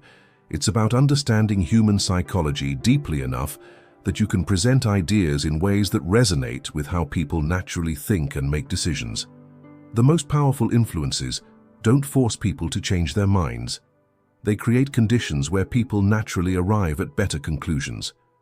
The foundation of strategic influence is understanding that people don't make decisions based purely on logic. They make decisions based on a complex interaction of emotions, social pressures, cognitive shortcuts, and rational analysis. When you understand these decision-making processes, you can present information in ways that align with rather than fight against natural human psychology. Reciprocity is one of the most powerful influence principles. People feel psychologically obligated to return favors and positive gestures. But strategic reciprocity isn't about keeping score or manipulating people into debt. It's about creating genuine value for others as a foundation for mutually beneficial relationships. The key insight is that the reciprocity principle is triggered more by the thoughtfulness of gestures than by their monetary value. A small favor that demonstrates understanding of someone's specific needs creates more psychological obligation than an expensive but generic gift. Strategic reciprocity involves identifying what others truly value and finding ways to provide that value before asking for anything in return. This might be information, connections, recognition, or simply thoughtful attention to their concerns and interests. Social proof leverages people's tendency to look to others for guidance about appropriate behavior. When people are uncertain about what to do, they observe what others are doing and follow similar patterns. This tendency is strongest when the other people are similar to them or when the situation is ambiguous. Strategic use of social proof involves highlighting examples of people that your audience identifies with who have already adopted the behavior or belief you're promoting. Instead of just presenting logical arguments, you show that reasonable people like them have already reached similar conclusions. The power of social proof is amplified when you can demonstrate that the trend is growing. People want to be part of emerging movements rather than declining ones. Showing momentum and increasing adoption creates psychological pressure to join rather than be left behind. Commitment and consistency leverage people's desire to appear consistent with their previous statements and behaviors. Once people take a public position or make a commitment, they feel psychological pressure to behave in ways that align with that commitment. Strategic commitment building involves getting people to articulate their own reasons for adopting your position rather than just presenting your reasons to them. When people generate their own arguments, they become psychologically invested in those arguments in ways that external persuasion can't achieve. Small initial commitments often lead to larger commitments later. People who agree to small requests become more likely to agree to larger related requests because they develop a self-image as someone who supports that type of activity. Framing effects demonstrate that how information is presented often matters more than what information is presented. The same facts can lead to completely different decisions depending on how they're framed and what comparisons are highlighted. Strategic framing involves presenting information in contexts that lead to the conclusions you want people to reach. This isn't about deception. It's about choosing truthful presentations that emphasize the most relevant aspects of complex situations. Loss framing tends to, which could really mess up how businesses have traditionally operated. Within an organization, think of leading indicators as things like changes in who's in charge, where money is being spent, or what early customers are saying about new stuff you're trying. The tough part about these indicators is figuring out what's a real signal and what's just random noise. Not every little change at the beginning means something bigger is about to happen.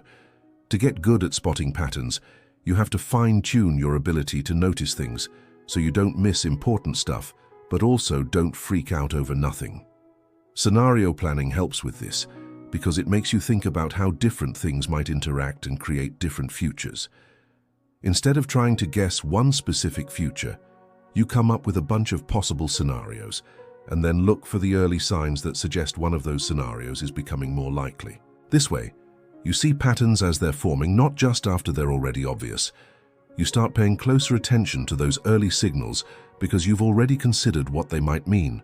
For each scenario, figure out the key things that would drive that outcome, and the early indicators that would show those things are moving in the direction you expect.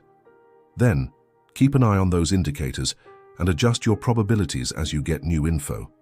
Looking at patterns across different fields means spotting similar structures in areas that seem totally unrelated. You'll often find the same basic patterns showing up in business, biology, psychology, physics, and even how societies work. When you can see these patterns across different areas, you can take what you've learned in a field where the pattern is well understood and apply it to a field where it's just starting to emerge. For instance, network effects are a big deal in tech platforms, social movements, how ecosystems grow, and even how our immune systems respond. If you get how network effects work in one of those areas, you can better understand and predict them in the others. Patterns of how things spread virally show up in diseases, social media content, when people start using a new invention, and when financial problems spread like wildfire. The math models that describe how diseases spread can actually give you insights into how ideas, technologies, or even market panics might spread through social and economic networks. Patterns of anti-fragility, systems that get stronger when stressed, pop up in biology, tech development, and how organizations are designed. These are systems that don't just survive stress, they actually get tougher. Recognizing these patterns helps you come up with strategies that take advantage of uncertainty and volatility, instead of just trying to protect yourself from them. Recognizing cycles is super useful for making timing decisions and managing resources. Lots of things happen in cycles, repeating with rhythms you can somewhat predict.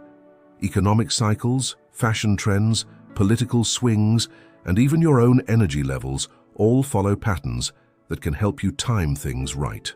The main thing to remember about cycles is that the emotions and psychology behind them are often easier to predict than the exact details. Even if you can't say exactly when a market cycle will turn, you can often tell when people are feeling extremely optimistic or pessimistic, which usually means a reversal is coming. Spotting when patterns are breaking down is just as important. Just because a pattern has been reliable in the past doesn't mean it will stay that way forever. Changes in the background can make patterns that used to be predictive less useful or even misleading. Technological disruption often works by destroying patterns that seemed set in stone. The rise of digital photography wiped out patterns that had ruled the film industry for decades. Social media totally changed communication patterns that had been stable for generations. So stay sharp and watch for signs that your patterns might be losing their power to predict. When the patterns you're used to seeing start giving you unexpected results, that's often a sign that things have changed and new patterns are starting to form. Chapter 8. Advanced Problem Decomposition Techniques. Complex problems often feel totally overwhelming because your brain sees them as one giant problem instead of a bunch of smaller, easier pieces. Advanced problem decomposition is all about turning those seemingly impossible problems into organized workflows where you can understand, analyze, and tackle each piece separately. The key idea behind breaking things down effectively is that complexity is often just an illusion created by how things are connected, not by how hard they actually are. Most complex problems are really just a bunch of simple problems that are interacting with each other. When you try to solve everything at once, those interactions cause confusion and make you freeze up. But when you break the problem down well, You can deal with each part systematically and manage those interactions on purpose. Structural decomposition means figuring out the core parts of your problem and how they're related. This means going deeper than just a surface description to really understand the architecture of the challenge. Start by asking yourself, what are the main categories or subsystems within this problem?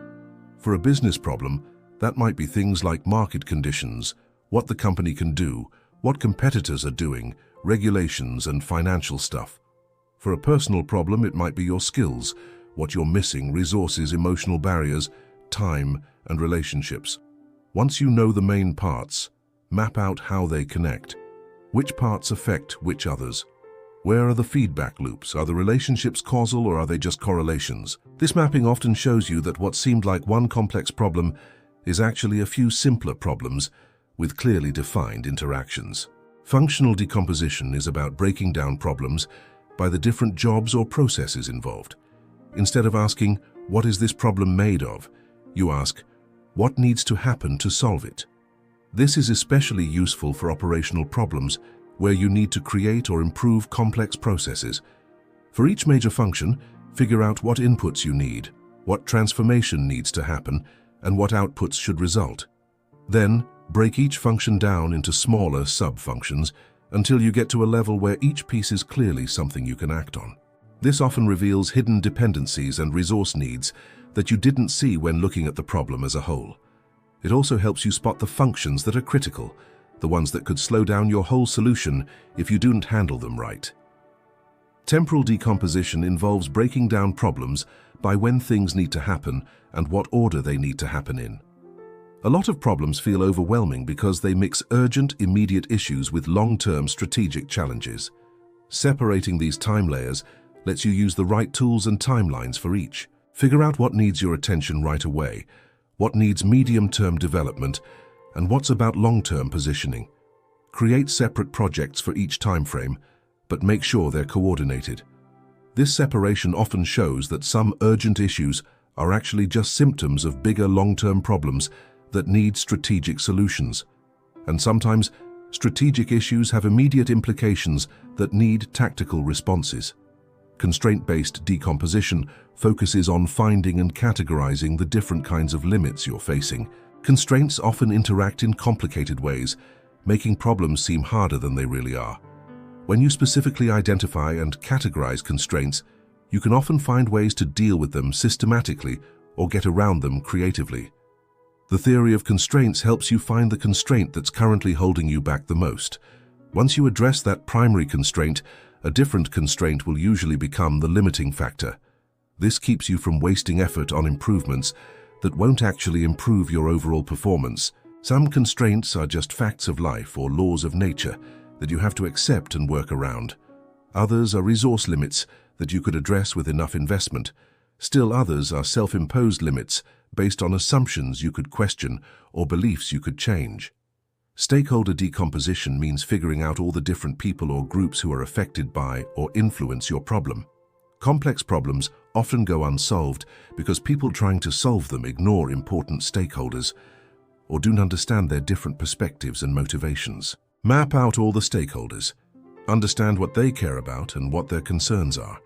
Find potential conflicts between different stakeholder groups and design solutions that meet the legitimate needs of all the important players. This stakeholder analysis often reveals that technical solutions fail not because they don't work, but because they don't take into account the human and political stuff surrounding the problem. Root cause decomposition uses organized analysis to find the real fundamental reasons behind surface problems. Most of the problems you see are just symptoms of deeper issues. Dealing with the symptoms might give you temporary relief, but it won't stop the problem from coming back. The 5 whys technique involves asking why repeatedly to dig down from surface symptoms to the actual root causes. When you run into a problem, ask why it happened. Then ask why that underlying cause happened. Keep doing this until you reach causes that are truly fundamental, not just symptoms of something else. Fishbone diagrams give you a more structured way to analyze root causes. Draw the problem as the head of a fish. Then identify major categories of potential causes as the main bones of the fish. For each category, identify specific potential causes as smaller bones. This visual approach helps you make sure you're considering all potential cause categories, not just the most obvious ones. Dependency decomposition focuses on understanding how different parts of your problem rely on each other. Some parts can be addressed on their own, while others need to happen in a specific order or be coordinated carefully. Create a dependency map showing which problem parts have to be completed before others can start, which can be worked on at the same time, and which have complex relationships that need careful coordination. This analysis often reveals that problems that seem to need progress on all fronts simultaneously actually have logical sequences where early progress sets the stage for later breakthroughs. Value chain decomposition breaks down problems based on the sequence of activities that create value. This is especially helpful for business problems, but it can be used in any situation where you're trying to create value or achieve results through a series of connected activities. Map out each step in your value creation process. Find where value is currently being created or destroyed. Look for bottlenecks or inefficiencies in the chain and design improvements that optimize the whole system, not just individual parts. Chapter 9. Emotional Intelligence in Strategic Thinking. Strategic thinking isn't just about logic. Emotions give you important information about your values, what's important to you, and possible results that logic alone might miss. The key is to learn how to use emotional intelligence alongside analytical thinking instead of seeing them as opposites. Emotional intelligence in strategic situations involves 4 key abilities: understanding your emotions, managing your emotions, understanding others' emotions, and managing relationships. Each of these helps you think strategically by giving you more information and influence. Understanding your own emotions starts with recognizing how you're feeling in different situations and understanding what those feelings are telling you. Emotions aren't just random feelings. They're like information processing systems that evaluate situations based on your deepest values and past experiences. Fear often means there are potential threats or risks that your logical mind hasn't seen. Excitement might mean there are opportunities that match what you really want. Frustration might show that there's a conflict between what you're doing and your underlying values or goals. The key is to learn how to understand these emotional signals instead of ignoring them or letting them control you. When you notice you're having strong emotional reactions to strategic decisions, stop and ask yourself what information those emotions might be giving you. Sometimes emotional reactions reveal hidden assumptions or concerns that need to be addressed directly.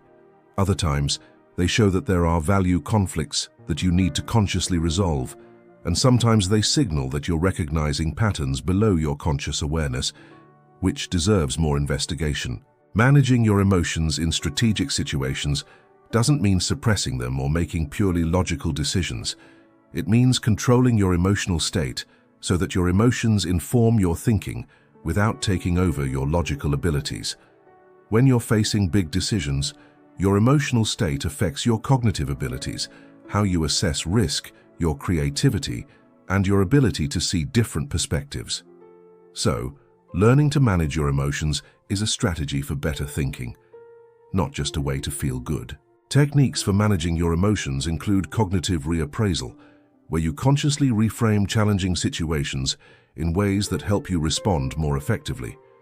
Instead of seeing setbacks as failures, you can see them as learning opportunities. Instead of seeing competition as threats, you can see them as benchmarks for improvement. Physical techniques like controlled breathing, progressive muscle relaxation, and mindfulness meditation can help you restore your cognitive function when your emotions are interfering with clear thinking. Temporal regulation involves adjusting your perspective on time to reduce emotional intensity when you're feeling overwhelmed by immediate pressures. Looking at how current challenges fit into longer-term patterns can reduce your emotional reactivity and restore your strategic perspective. Social awareness means understanding the emotional states and motivations of the other people involved in your strategic situation.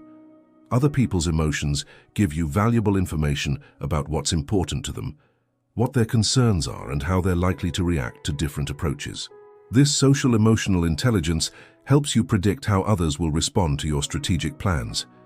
Find potential sources of resistance or support, and design approaches that work with human psychology instead of against it. Pay attention to when what people say doesn't match how they feel. People can consciously control their words, but it's harder to fake emotional expressions. When someone's emotional signals contradict their verbal statements, the emotions are usually giving you more accurate information about their true position. Look for emotional patterns in groups and organizations. Collective emotions like excitement, anxiety, confidence, or resignation affect how groups process information and make decisions. Understanding these collective emotional states helps you time your initiatives right and communicate effectively. Relationship management means using emotional intelligence to influence and coordinate with others to achieve strategic goals. This isn't about manipulation. It's about communicating skillfully in a way that acknowledges the emotional side of human interaction. Building trust requires being emotionally consistent and reliable over time. People need to feel like you understand their concerns and interests, not just that you can make logical arguments. Strategic initiatives often fail not because they're logically flawed, but because they don't address the emotional needs of key stakeholders. Influencing through emotional intelligence means connecting your strategic goals with other people's emotional motivations. Instead of just giving logical reasons why people should support your approach, help them see how your approach meets their emotional needs for security, recognition, growth, or contribution. Resolving conflicts often requires addressing emotional issues before logical negotiations can be productive. When people feel misunderstood or disrespected, they're unlikely to engage in good faith discussions. Situations that create intense emotions usually involve important values, unexpected outcomes, or conflicts between different ways of seeing the world. Instead of just moving past emotionally charged experiences, use them as learning opportunities. What triggered the strong emotions? What values or expectations were involved? What does this tell you about your assumptions or blind spots? How could you approach similar situations differently in the future? Creating emotional learning loops where you systematically extract strategic insights from emotionally significant experiences can dramatically speed up your development as a strategic thinker. Intuition deserves special attention when it comes to strategic thinking. Intuitive judgments aren't magic. They're rapid processing of complex patterns by your unconscious mental systems. These systems can sometimes detect patterns and relationships that your conscious analysis misses, especially in areas where you have a lot of experience.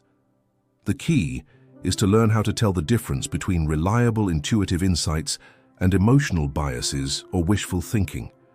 Reliable intuition usually feels calm and clear, while emotional bias feels charged and reactive. Test your intuitive insights with organized analysis when you can, but don't dismiss them when analysis is inconclusive. Sometimes intuitive pattern recognition gives you early warning signals about complex situations that logical analysis will only confirm later. Chapter 10. Building adaptable intelligence in a rapidly changing world. Rigid intelligence can actually hold you back. The ways of thinking that worked well in stable situations can become obstacles when things fundamentally change. Adaptable intelligence is the ability to update your thinking, let go of approaches that aren't working, and develop new skills as needed. The foundation of adaptable intelligence is intellectual humility, the understanding that what you currently know is temporary and can be improved. This doesn't mean you shouldn't be confident in your judgments. It just means you should be willing to update your beliefs when better evidence comes along. Most people have some form of cognitive rigidity that makes it hard to adapt. Confirmation bias makes you look for information that supports what you already believe and ignore evidence that contradicts it. The sunk cost fallacy makes you stick with failing approaches because you've already put effort into them. And the status quo bias makes change feel riskier than sticking with what's familiar. Overcoming these rigidities requires developing what psychologists call cognitive flexibility, the ability to switch between different ways of thinking and adjust your mental frameworks based on the situation. Actively updating your beliefs means regularly examining your core assumptions and actively looking for evidence that might prove them wrong. Most people only update their beliefs when the evidence against them becomes overwhelming. Adaptable thinkers update constantly based on small signals and weak evidence. This doesn't mean being wishy-washy or changing. Here's the English translation and rewriting of the provided text, aiming for a natural and slightly expanded style. Loss aversion can be a more powerful motivator than the prospect of gain when it comes to making decisions where risk is involved.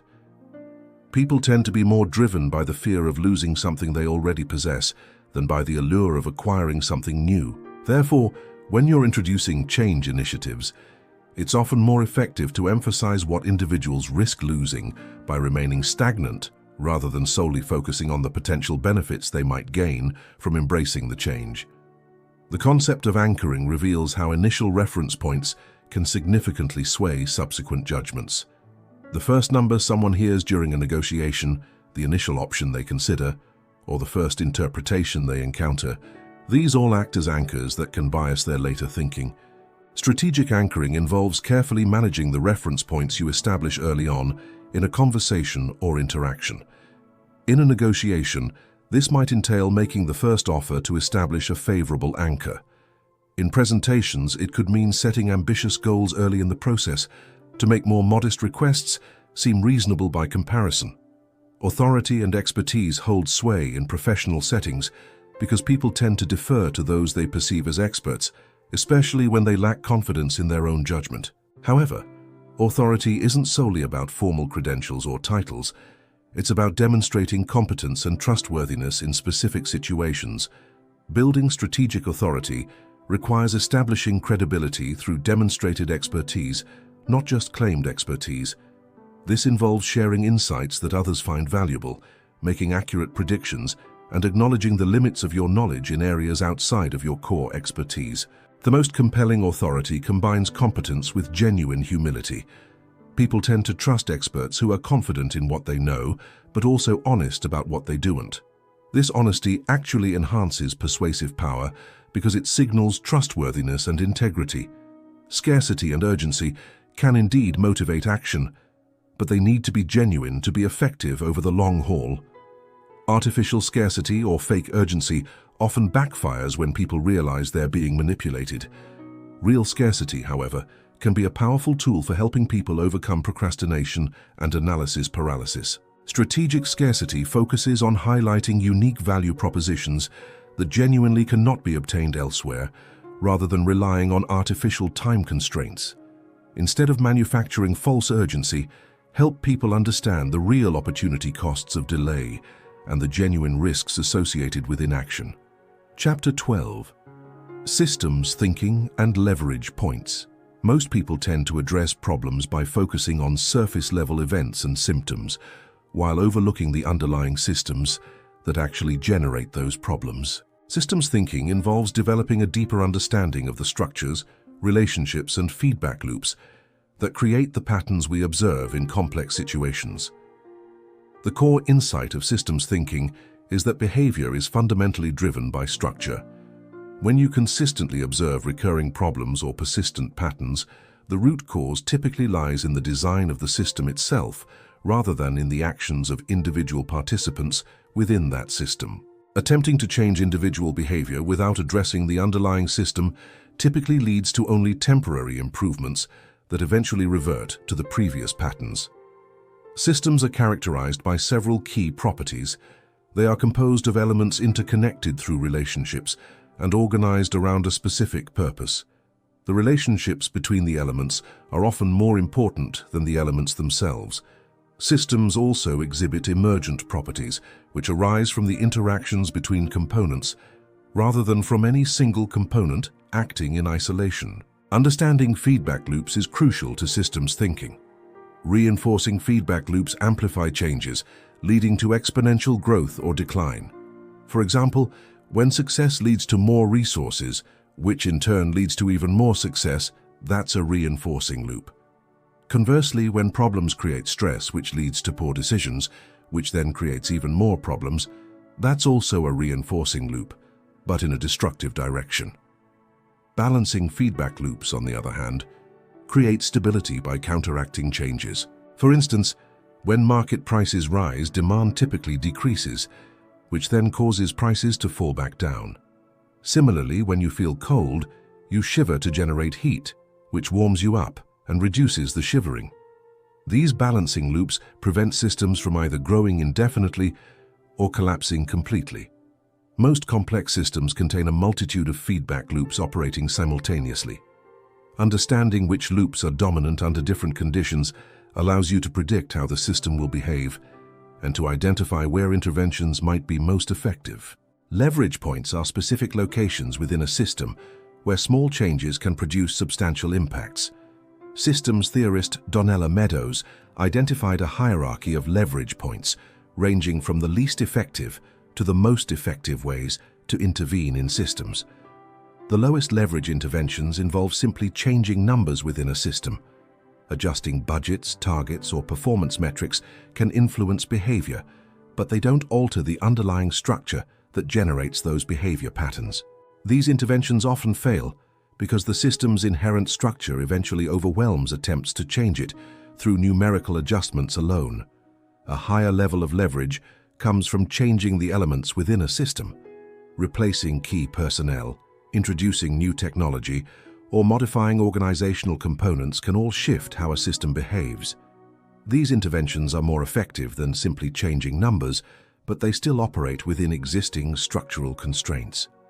An even higher level of leverage arises from changing the connections within a system.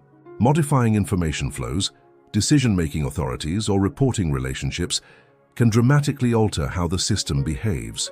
Often, seemingly small changes in who communicates with whom or who has access to what information can transform entire organizational dynamics. Changing the rules that govern a system provides very high leverage. These rules include policies, procedures, incentive structures, and formal constraints that shape behavior within the system. When you change the rules, you change the structure within which all other system elements operate. Changing the power to make the rules represents an even higher level of leverage.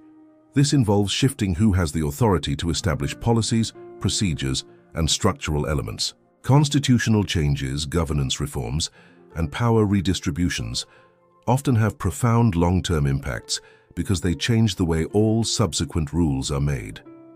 The highest leverage point involves changing the paradigms or mindsets from which systems arise. Paradigms are the deeply held beliefs and assumptions that determine how people interpret reality and what they consider possible or desirable.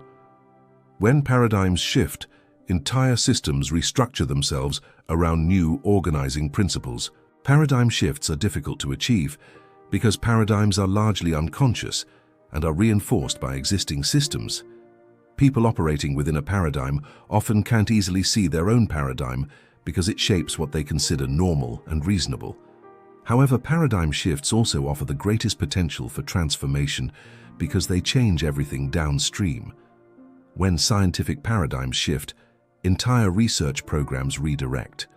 When business paradigms shift, entire industries restructure. When personal paradigms shift, entire life patterns change. Systems thinking also highlights the importance of unintended consequences. Complex systems often respond to interventions in ways that were not anticipated because the interventions trigger feedback loops and adaptations throughout the system. Policy resistance occurs when systems push back against interventions. When you try to force a system to change, it often develops countervailing forces that neutralize your efforts. This explains why many well-intentioned policies fail or produce effects that are the opposite of what was intended. Understanding system structure allows you to design interventions that work with the system's dynamics rather than against them. Instead of trying to overpower systems through force, you can identify natural leverage points where the system is already inclined to change and focus your efforts there. Delays in feedback loops create additional complexity in systems. Actions often have consequences that don't become apparent until much later, making it difficult to learn from experience or adjust strategies appropriately. By the time you see the results of your actions, conditions may have changed significantly. These delays explain why many problems persist despite repeated attempts to solve them. People try solutions, don't see immediate results, conclude that the solutions aren't working, and then try different approaches before the original solutions have had sufficient time to take effect. Systems archetype patterns represent common structural problems that appear across many different contexts. Learning to recognize these patterns helps you diagnose system problems more quickly and apply proven intervention strategies. The fixes that fail archetype occurs when quick fixes temporarily improve symptoms but ultimately make the underlying problems worse. The shifting the burden archetype occurs when people address symptoms rather than root causes, which weakens their capacity to solve fundamental problems. Understanding these archetypal patterns helps you avoid common system traps and design more effective long-term solutions. Chapter 13. Strategic Communication and Negotiation. Strategic communication is more than just presenting information clearly. It's about understanding how different audiences process information, what motivates them to act, and how to structure interactions to achieve mutually beneficial outcomes, even when interests initially appear to conflict. The foundation of strategic communication is audience analysis. Before crafting any message, you need to understand who you're communicating with, what they care about, how they make decisions, and what constraints they're operating under.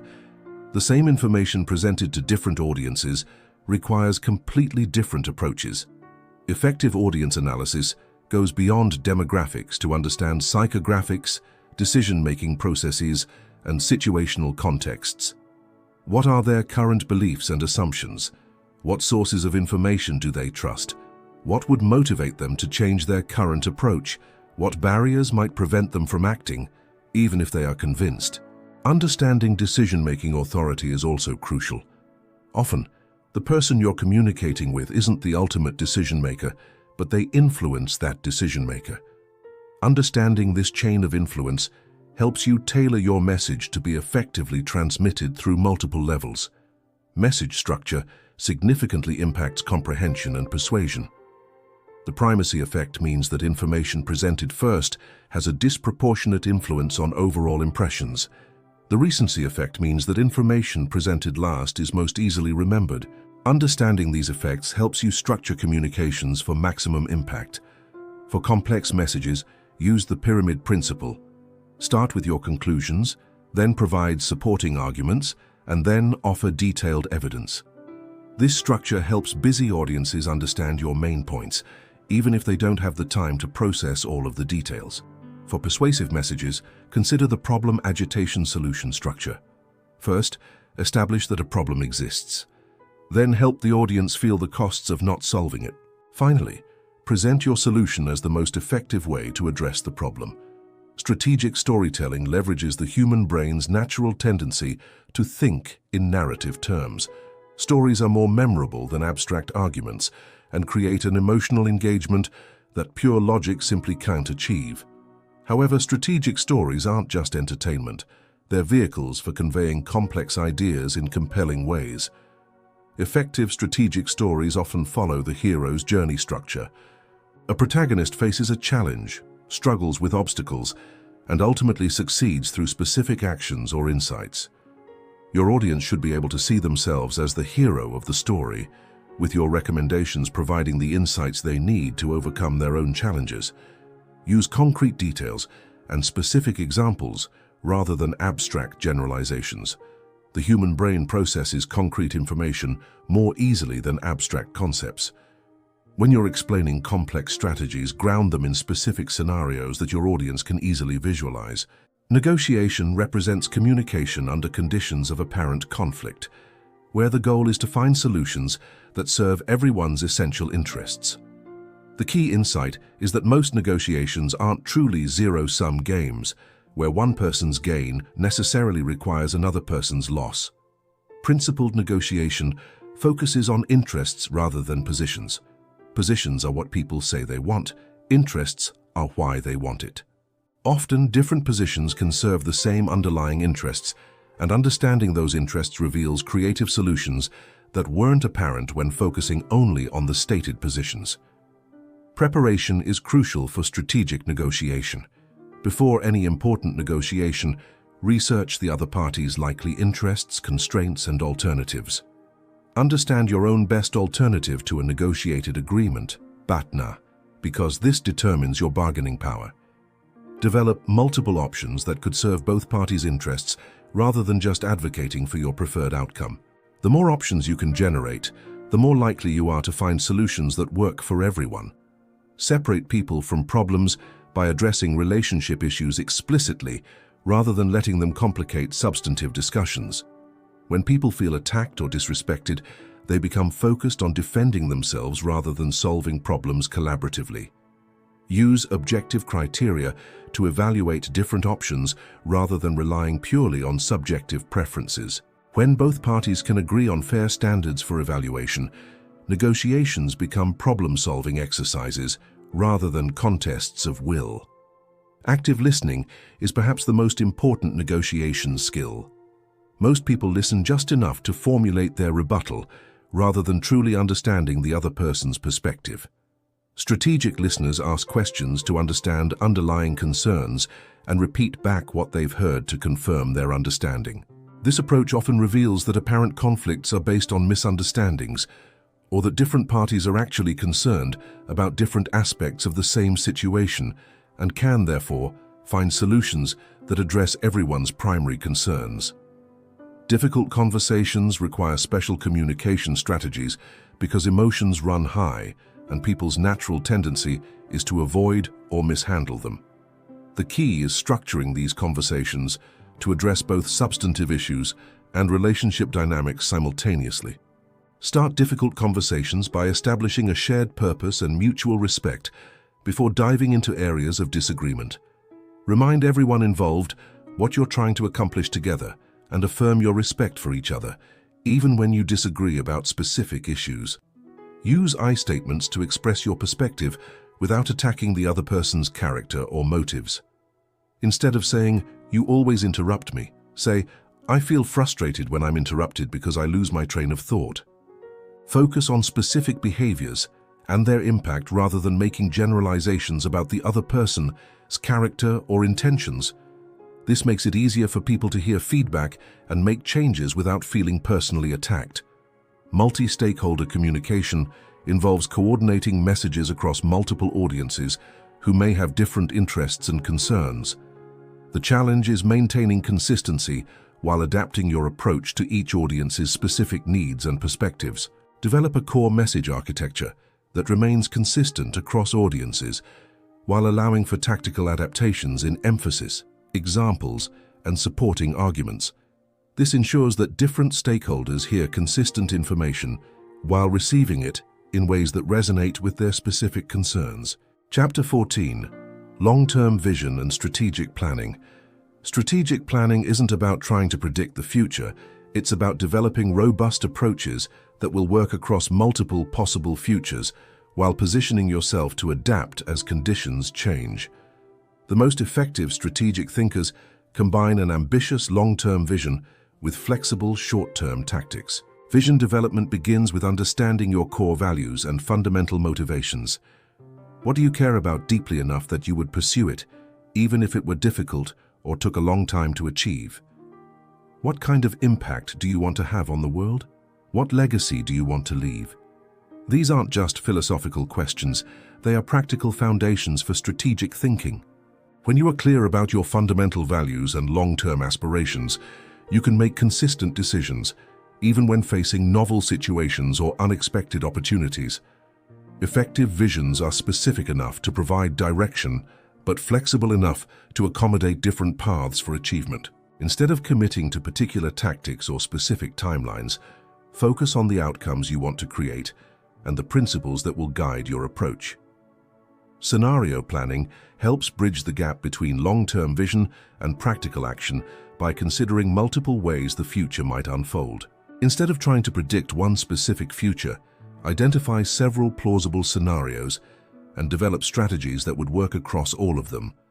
Start by identifying the key uncertainties that could significantly impact your strategic situation.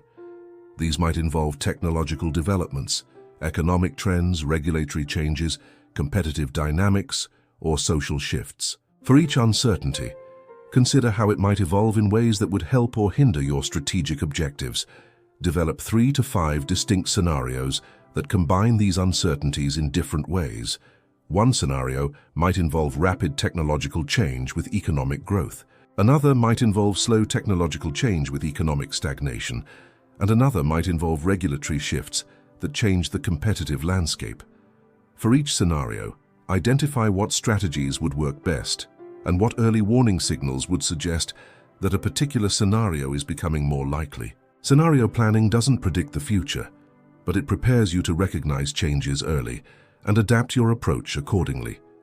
Strategic resource allocation involves making conscious choices about how to invest your time, attention, and energy to maximize long-term value creation. Not all opportunities are equally valuable, and not all problems deserve equal attention. Use the 80-20 principle to identify the small number of activities that create the majority of your results. Most people spread their efforts too widely, making progress on many fronts, but achieving breakthrough results on none. Focus your best resources on your highest leverage opportunities while maintaining adequate attention to essential maintenance activities. This might mean saying no to good opportunities so that you can fully commit to great opportunities. Building strategic capabilities involves developing skills, relationships, and resources that will remain valuable across multiple scenarios and time horizons. Instead of just optimizing for current conditions, invest in capabilities that will provide options and advantages, regardless of how conditions change. Meta skills like critical thinking, communication, learning ability, and relationship building tend to remain valuable, even when specific technical skills become obsolete. Developing these meta skills provides insurance against future uncertainty. Strategic relationships with people who have complementary skills, different perspectives, or access to different opportunities create mutual value and expand your strategic options. These relationships need to be genuine and reciprocal rather than purely transactional. Building reputation and credibility in your chosen field creates compound advantages over time. Reputation attracts opportunities, resources, and collaborators that would be difficult to access otherwise. However, reputation building requires consistent excellence over extended periods. Risk management in strategic planning involves preparing for potential problems without becoming paralyzed by them. Every strategy involves some risks, and the goal is to take intelligent risks while avoiding catastrophic ones. Identify potential failure modes for your strategic approach and develop contingency plans for the most significant risks. This isn't about planning for every possible problem, but about having prepared responses for the problems that could derail your entire strategy. Maintain adequate reserves and backup options so that individual setbacks don't force you to abandon your overall strategic direction. This might involve financial reserves, alternative approaches to key objectives, or relationships that could provide support during difficult periods. Implementation planning translates strategic vision into concrete actions and milestones. Without effective implementation, even brilliant strategies remain just ideas. The key is to create systematic approaches that maintain momentum while allowing for course corrections. Break long-term objectives into intermediate milestones that provide feedback about your progress and allow for strategy adjustments. These milestones should be significant enough to create real progress, but achievable enough to maintain motivation. Develop systematic review processes that regularly assess both your progress toward objectives and the continued validity of your underlying assumptions. Strategy isn't a set-it-and-forget-it exercise. It requires ongoing adaptation based on new information and changing conditions. Create accountability systems that help you maintain discipline in executing your strategic priorities, even when day-to-day pressures create distractions. This might involve regular reviews with mentors, tracking systems that monitor key metrics, or public commitments that create external motivation. Chapter 15: Implementation and Mastery. Knowledge without implementation remains merely intellectual entertainment. The difference between people who understand strategic thinking concepts and people who achieve strategic thinking results lies entirely in their ability to consistently apply these principles in real-world situations. The implementation challenge is that strategic thinking requires overriding many of your brain's default patterns. Your brain evolved for immediate survival in simple environments, not for complex decision-making in uncertain conditions. This means that applying strategic thinking principles requires conscious effort and systematic practice until new thinking patterns become habitual. Start with one principle at a time, rather than trying to apply everything simultaneously. Choose the strategic thinking concept that seems most relevant to your current challenges and focus on applying it consistently for several weeks before adding additional principles. Deliberate practice is the key to developing mastery in strategic thinking. This means practicing these principles in increasingly challenging situations where the stakes gradually increase. Start with low-risk decisions where you can experiment with different approaches without serious consequences. Keep a decision journal where you record important decisions, the reasoning process you used, the principles you applied, and the outcomes that resulted. Review this journal regularly to identify patterns in your thinking and areas where you could improve your approach. Create implementation triggers that remind you to apply strategic thinking principles when they're most needed. These might be specific questions you ask yourself before important decisions, checklists you use for complex problems, or regular review processes that ensure you're thinking strategically about your priorities. Mental rehearsal accelerates the development of strategic thinking skills. Spend time imagining how you would apply these principles to hypothetical scenarios or past situations where you could have thought more strategically. This mental practice strengthens the neural pathways associated with strategic thinking. Find opportunities to teach these concepts to others. Teaching forces you to understand principles more deeply and provides practice in applying them to different situations. It also creates accountability for your own implementation of these principles. Build strategic thinking into your environment by surrounding yourself with people who think strategically and creating systems that support strategic decision-making. Your environment has enormous influence on your thinking patterns, so design it to reinforce the mental habits you want to develop.